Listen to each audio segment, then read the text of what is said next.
Valentino Rossi once said it himself, not whispered, not hinted, but confessed outright. When Yamaha signed Jorge Lorenzo in 2008, his blood boiled. His words weren't poetic, they weren't elegant, they were raw fury. Why? 2 words, but those 2 words were the crack in his crown. That was the moment the doctor showed the sickness inside.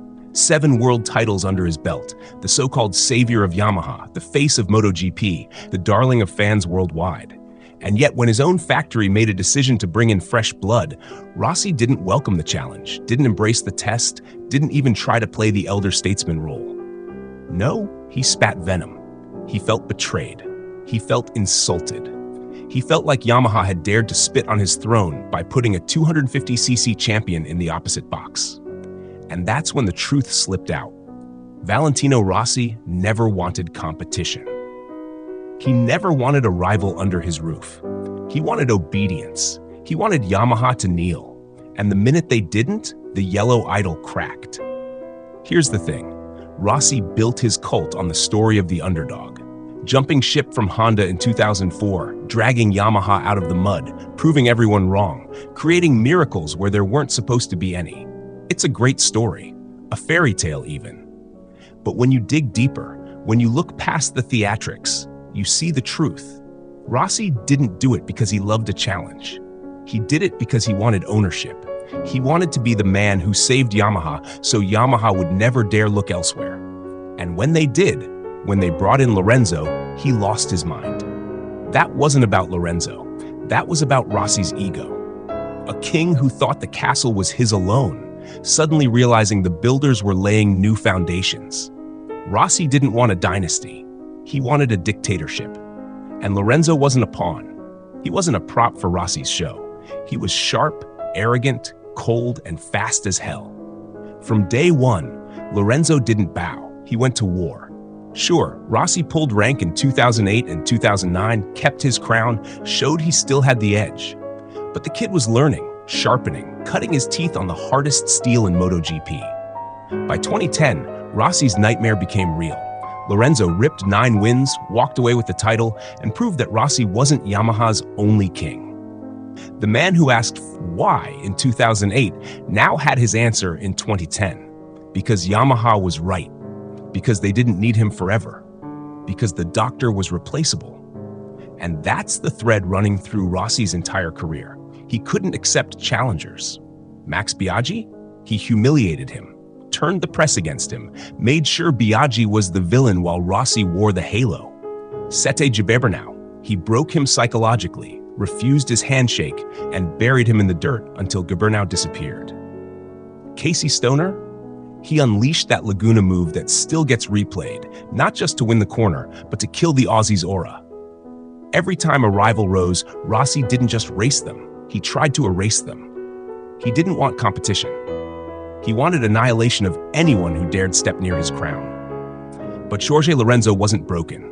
He fought back, he won titles, he scarred Rossi's legacy. And if Lorenzo was a wound, Marc Márquez was the executioner. Marc didn't come to play the game Rossi loved to play.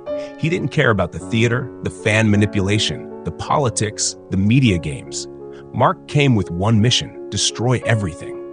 Rookie in 2013 and boom, world champion. Rossi's old tricks meant nothing. 2014, Marc turned MotoGP into his personal circus. 10 straight wins, a season of massacre, a level of dominance the sport had never seen. Rossi was there, yes, still riding, still waving to the cameras, still selling yellow smoke. But he wasn't relevant anymore. Marc had kicked the door open and stolen the show. Rossi wasn't the main character. He was a background actor in Marc's movie. And Rossi couldn't handle it. He saw his aura fading, saw the stands starting to cheer the kid, saw the writing on the wall. Marc wasn't just competition. Marc was erasure. Everything Rossi built, every record, every myth, Marc was coming to burn it down. And that's why 2015 became war.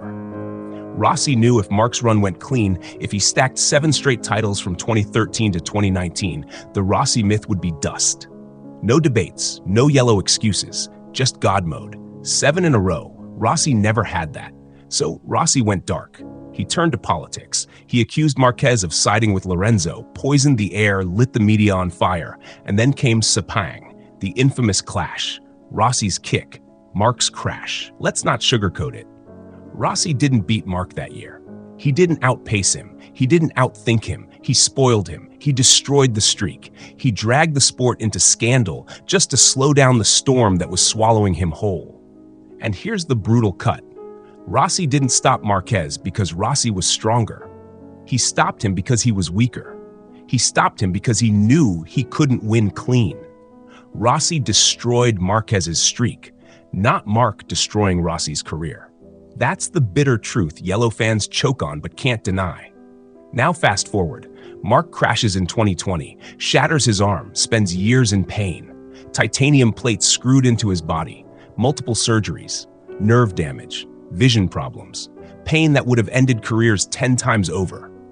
Rossi, if he had gone through half of that, would have retired with a press conference and a smile. Marc, he swallowed titanium for breakfast, lived with agony, and came back. And not just came back to dominate again.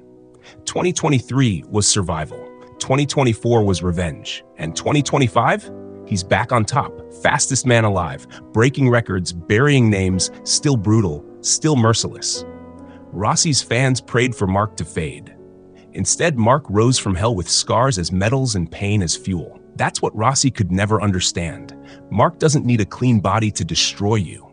He just needs a bike and a reason. And look at the irony that cuts deepest. Rossi's academy kids, the so-called future of the Yellow Empire, grew up studying Marc. They imitate him. They race like him. They admire him.